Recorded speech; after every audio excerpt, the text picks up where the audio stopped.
پھر ایک بزرگ ملے جنہوں نے خواب میں ہی کچھ آیات بتائی. جب وہ آیات پڑھتا ہوں تو جن بھاگ جاتا ہے. جن نے بولا جب تو یہ آیات بھول جائے گا تو پھر میں تجھے آرام سے مار لوں گا. اور آیات تھیں وَإِذَا پتہ نہیں کیا لکھا ہوئی وَإِذَا بِتَشْتُمْ جَبَّارِينَ.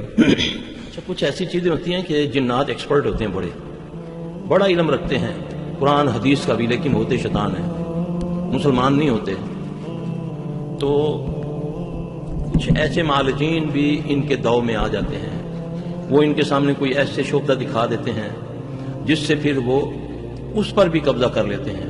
اب یہ آیت جو ہے وَإِذَا بِتَشْتُمْ جَبَّارِينَ، یہ قرآن کی آیت ہے. وہ جو حدیث ہے انما القرآن لما قرئ لہ، اللہ کے نبی صلی اللہ علیہ وسلم نے فرمایا قرآن کو جس مقصد کے لیے بھی پڑھو. قرآن مکمل شفا ہے.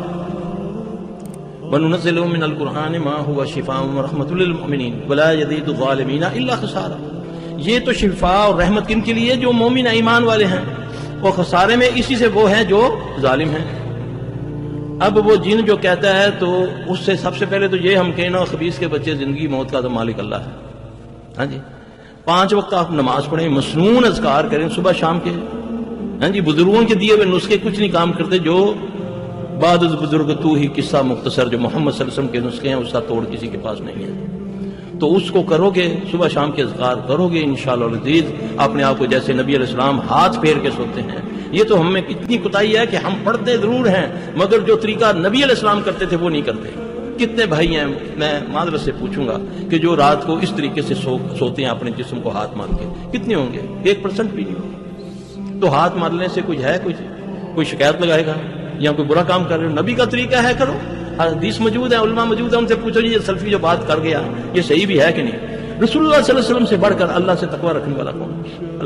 وہ اپنے آپ کو اس طریقے سے دم کرتے ہیں. آپ کریں گے انشاءاللہ خیر ہو جائے گی. لیکن ان کی باتوں پہ نہ جائیں. یہ مجھے بھی بڑا کہتے رہتے ہیں سلفی آج تیری خیر نہیں ہے. ابھی تھوڑے دنوں کی بات ہے، ایک بیوی بیچاری استقامت باہر ہوتے ہیں، پتہ نہیں کہاں سے آئی، چیخیں مار رہی ہے اس کی بیوی، اس کی بیٹی بھی.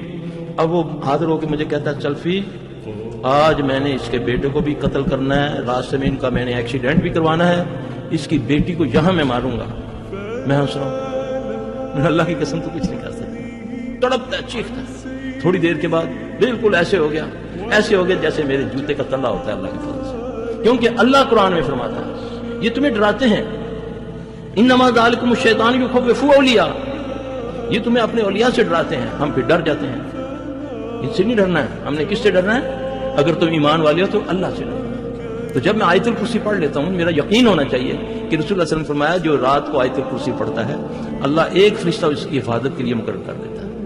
اللہ کے ولیو یقین کر لو. ہمارا ایمان جو اتنا کمزور ہے، اللہ فرماتے ہیں بندے میں تیرے گمان کے مطابق ہوں. جتنا گمان تمہارا اللہ پر ہوگا مضبوط، اتنا ہی اللہ کی رحمت آئے گی تمہارے. اگر آپ بولیں جی یار ٹھیک ہے پڑھتے لیتا ہوں، تویز بڑا کام کر یہ مفتی صاحب نے دیتا ہے میں سرانے تھلے رکھ لینا، پھر نیند آ جاتی. شیطان بیڑا گرک کر گیا تیرے ایمان کا.